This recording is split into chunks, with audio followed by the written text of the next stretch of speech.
17년 전 서로 한 차례 이혼의 아픔을 겪고 재혼한 50대 부부의 이야기입니다. 남편의 아들, 아내의 딸, 그리고 두 사람 사이에 태어난 막내딸까지 조금 늦었지만 행복할 것 같았습니다. 그런데 시간이 지날수록 아내 장 씨는 명문대의 전문직이 아니면 쳐주지도 않는 시가 분위기에 왠지 모르게 기가 죽었고 소외감도 느꼈다고 하는데요. 난 그저 밥하고 살림하는 사람인가 이렇게 회의감을 느낀 적도 여러 번. 하지만 단 한 번도 남편과 싸운 적은 없었습니다. 다만 조용히 막내가 다 크면 이혼하겠다. 그 다짐 하나로 여기까지 왔다고 하는데요. 대체 그동안 장 씨에게 무슨 일이 있었던 걸까요? 자, 바로 시작을 해보죠. 네, 이번 제보자는 50대 여성 장모 씨입니다. 17년 전에 초등학생 딸을 데리고 재혼을 했고요. 남편 역시도 50대인데 그 재혼할 당시에 고등학생 아들 한 명을 데리고 왔습니다. 당시 지인 소개로 남편 알게 됐는데 이혼했는데 아들을 키우고 있네. 이혼하면서 아이를 맡았으면 좀 책임감이 있는 사람이겠구나 싶은 생각이 들어서 좀 후한 점수를 줬다고 합니다. 그런데 이 장 씨의 이렇게 생각한 이유가 장 씨 전 남편 같은 경우엔 자식에 대한 애정이 전혀 없었기 때문에 오히려 더 좋아 보였던 겁니다. 이 현 남편은요, 직장도 좋았고요. 아이도 둘을 양육해야 했기 때문에 이 미술을 전공한 장 씨가 유학 같은 여러 가지 진로를 좀 고민하고 있었던 상태긴 했지만 그 당시 다 내려놓고 그럼 내가 전업주부의 길을 걸어야겠다 이렇게 마음먹게 됩니다. 각자 자녀를 데리고 재혼을 했다. 아니 뭐 행복하게 사실 수 있죠. 네, 그렇게 행복하게 사는 재혼 부부도 많으니까요. 근데 안타깝게도 오늘 이 장 씨는 그렇지가 못했습니다. 맨 처음에는 정말 희망과 확신에 가득 찼어요. 야, 정말 우리 네 식구 너무나 행복할 거야라고 생각하고 정말 잘 살아봐야지 이렇게 결심을 했는데 또 아이가 하나 더 태어나면서 정말 5식구는 더 행복할 거야 이렇게 기대도 많았어요. 근데 이 아이를 가졌다가 난 날부터 사실 이 꿈이 조금씩 깨지기 시작했는데요. 출산을 할 때 또 어렵게 재혼한 커플이니까 더 사실은 남편이 옆에 있어 주어야 하잖아요. 그런데 남편이 연락이 안 됐어요. 회사 일이 급하게 뭐가 터졌다 이러면서 연락이 안 됐어요. 그래서 뭐 왜 안 오지 안타깝다 이러고 있었는데 나중에 보니까 친구들하고 낚시를 나간 거예요. 네, 평소 때 낚시를 좋아했다고는 하지만 그래도 재혼한 부인이 이렇게 정말 막내를 낳는데 낚시를 갔다 사실 용서하기 어렵죠. 그럼에도 불구하고 장 씨는 그래 뭐 그럴 수도 있지라고 하면서 넘어가 주었다고 합니다. 용서가 안 될 것 같은데 용서를 해주셨네요. 그러니까 어떻게든지 좋은 쪽으로 생각하려고 아내분도 그렇고 이제 남편분들도 가끔 결혼한 경우에는 가능하면 그런 쪽으로 생각을 하려고 하는 거예요. 그래서 처음에는 이게 성격이 원래 그렇게 무덤덤하고 무관심하겠거니라고 여겼는데 이 제보자 사연자분에 따르면 살아갈수록 이게 성격 문제가 아니라 마음 문제라는 쪽으로 굳어졌다고 합니다. 왜냐하면 처음에 결혼했을 때 이제 남편이 아들이 있었다고 했지 않습니까? 예. 그 아들이 고등학생 사춘기 무렵이었고 또 뭐 본인의 이제 진짜 친어머니가 일찍 돌아가시고 하는 바람에 사춘기가 좀 길었대요. 그 시기를 잘 이게 자기가 이제 나중에 결혼해서 새엄마로서 많이 다독이고 있는데 어느 날은 방에서 라이터를 발견했대요. 아들 방에서. 그래서 이거를 남편한테 얘기를 했답니다. 걱정이 되니까. 그렇죠. 걱정이 되니까. 근데 남편의 반응이 이랬다는 거예요.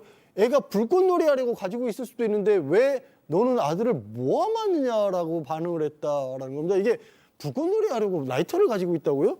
이게 오히려 더 이상하지 않나요? 하여튼 그것도 그렇고 그렇게 큰아들에 대해서는 굉장히 예민한데 문제는 이 사연자분이 처음에 이제 본인의 딸 같이 왔잖아요. 그 딸에게도 무관심했고 더 심각한 건 자신과 남편 사이에 새로 생긴 딸 있잖아요. 막내딸. 예.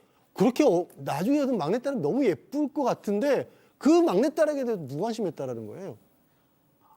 이거는 아닌 것 같은데요? 기본적으로 뭐 자식들한테 좀 그런데 조금 차이는 있어요. 딸이 둘이잖아요. 네. 하나는 자기 딸이고 하나는 아내의 딸이었어요. 둘째는.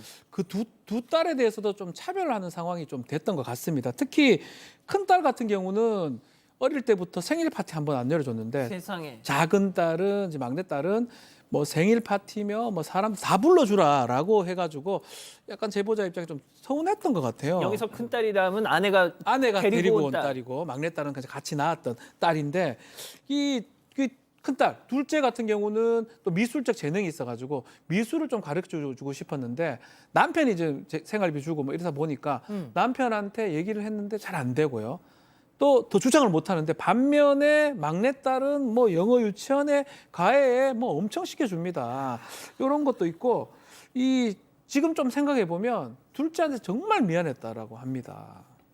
아, 이거는 좀 아니다, 진짜. 그런데 그 질풍노도의 사춘기를 보내고 대학 가자마자 독립한 그 큰아들 있잖아요. 어느덧 30이 넘어서 결혼을 하게 됐다는 얘기가 들려왔는데 이걸 알게 된 게 장 씨가 알게 된 게 그 결혼식 3주 전이었습니다. 그것도 시어머니랑 통화를 하는데 시어머님이 지나가면서 뭐 그 큰아들이 지열이면 우리 지열이 요즘 결혼 준비 때문에 바쁜 것 같더라 하셔서 그제서야 아, 지열이 결혼해요? 했더니 그 시어머니도 굉장히 당황을 하셨다는 겁니다. 세상에. 남편한테 물어보니까 남편은 대수롭지 않게 아, 내가 말 안 했던가? 합니다. 아니, 뭐가 됐든 내 아들이잖아요. 내 아들 결혼 소식을 3주 전에 들었다. 그렇죠. 자기 모르게 모든 게 진행이 되고 있었던 거죠. 물론 뭐 장 씨도 내가 혼주석에 앉겠다 이런 것도 아니었습니다. 그래도 어쨌든 자기도 남편이랑 혼인신고하고 둘 사이에 애까지 낳아서 키우고 있는 상황인데 나도 몰랐고 이 딸들도 오빠 결혼한 것도 모르고 있었던 거잖아요. 또 며느리 얼굴 보고 인사 정도는 시켜줄 수 있는 거 아닌가 싶어서 황당했습니다.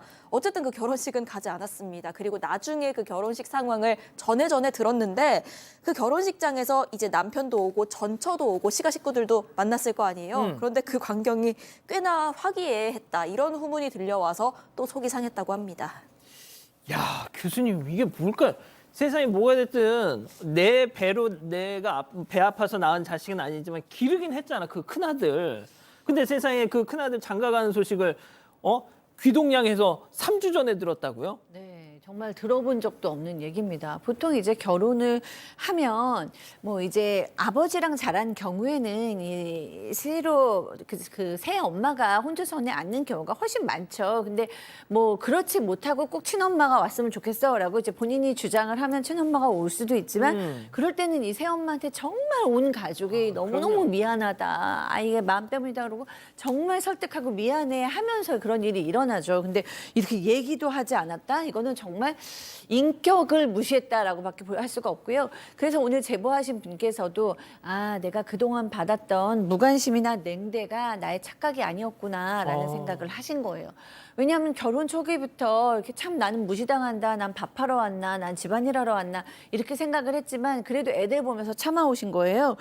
이 가족은 이 시대 어른들도 그렇고 남편도 그렇고 가족 전체가 다 이제 명문대 출신도 많고 끝에 이제 사자로 끝나는 전문직들도 워낙에 많대요. 그래서 그런 사람이 아니면 좀 뭐 인간 취급도 안 하는 것 같다라고 생각을 해오셨다라는 거예요. 그래도 설마 했는데 점점 이제 확신이 드시는 거고요. 이렇게 뭐 조카들도 로스쿨 다니거나 뭐 의대 다닌다 그러면은 일로 와서 앉으라 그러고 옆에 앉히시고 이 제보자께는 가서 차내 와라, 과일 깎아라, 뭐 막 이런 식으로 심부름만 시키셨는데 이럴 때마다 아, 이들은 나를 식구로 인정하지 않는구나라고 생각을 해오셨다고 합니다. 명문대 출신의 사자로 가득한 집안. 자, 그런데 이뿐만이 아니었다는 거죠. 제보자분의 얘기 직접 들어보시죠. 며느리는 그냥 거의 가서 도우미고 자기들끼리만 행복한 거예요. 이번에도 저는 가서 하루 종일 설거지했어요. 저만 그냥 일을 다 했는데 올라올 때 뭐 수고했단 말 그런 건 아예 바라지도 않는데 적어도 저희 친정에 전화 한 통 하면 좋잖아요. 처갓집에 뭐 명절에 가고 처갓집에 뭐 다만 얼마라도 보내고 뭐 이런 생각 자체를 안 하는 거예요. 그래서 제가 한 번은 도대체 당신이란 사람은 고아랑 결혼했냐고 장인 장모 안 계시냐고. 자, 박 변호사님. 네. 아니, 이거 왜 그러면은 남편하고 그냥 사생 결단을 내서 딱 해야지 왜 이걸 끙끙 앓고만 살아? 자, 뭐 사실 좀 예전 얘기를 하면 결혼한 지 얼마 안 됐을 때 사실 또 문제가 좀 있었다고 해요. 시가에 가서 명절 때 일을 좀 하고 있는데 시어머니께 친정에 좀 간다고 좀 갔다 오겠다 일 다 마치고 그렇게 얘기를 하니까 시어머니가 식구들 있으니까 조용히 몰래 좀 갔다 와라 어디 가냐고 화를 냈다고 해요. 그 식구들 몰래 가라고 했고 나중에 조용히 갔다 왔는데 남편이 이 식구들 다 있는데 애들도 다 있는데서 폭행을 했다고 합니다. 아이고. 자식들이 이제 이런. 폭행을 했고 그래서 이혼을 요구를 했는데 남편이 받아들이지 않았고요. 근데 그때도 애들 때문에 살기로 한 거지 사실 그때부터 이혼을 생각을 하고 있었고 다만 이제 그 이후로는 폭행은 없었다고 하는데 그때부터 마음을 먹었던 것 같습니다. 자, 그럼 여기서 별별 상담소 오늘의 궁금증 짚어보죠. 자, 전업주부로 살다 이혼할 결심하셨어요. 굳히셨습니다. 자, 그런데 20년을 채워야 재산 분할이 유리할까? 지금 이걸 고민하고 계십니다. 그러니까 저희도 뭐 이혼 전문 변호사라고 얘기를 하지만 이제 밖에서 예를 들어서 한 20년 정도가 되면 거의 전업주부 다른 어떤 경제적인 기여를 하지 않으셨다고 할지라도 절반 가까이 재산분할 받을 수 있습니다. 예를 들어 이렇게 말씀드린 거지 그게 20년이 되면 얼마가 된다고 딱 정해져 있는 건 아니고요. 보통 더 예를 제가 좀 더 넓게 드려서 15년에서 20년 정도가 되면 상당히 많은 부분을 인정하고 있고요. 그리고 엄격히 따지면 재산분할이라는 건 재산에 대한 기여도만을 따지지만 사실 가정법원이라는 게 꼭 법대로만 하진 않습니다. 그래서 위약금이나 이런 걸 고려를 해서 그다음에 그분이 겪어왔던 세월 같은 것도 고려를 해서 조금 더 판사에 따라서는 또 변호사가 얼마만큼이나 잘 전달하느냐에 따라서 그 부분도 참조를 하는 경우도 있거든요. 꼭 이게 공식은 절대 아닙니다. 절대 아니에요.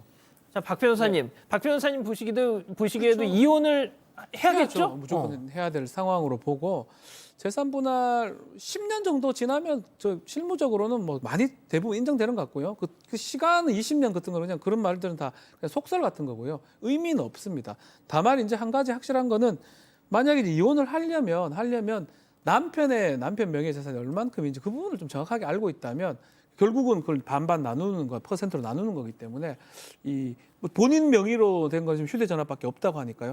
남편 재산을 정확하게 파악하고 있는 게 오히려 지금부터 필요하지 않을까 생각이 듭니다. 자, 교수님, 제가 이분께 답메일을 드렸는데 하도 이제 읽다가 그냥 열불이 나가지고 저도 그냥 당장 이혼하라고 했어요, 진짜. 네. 그러니까 이제 우리 제보하신 분께서 워낙에 좀 순하신 분 같아요. 그러니까 남편이 세게 나오고 맨 처음에 딱 초기에 폭행을 한번 하니까 그다음부터 이제 포기하고 맞춰가신 것 같아요.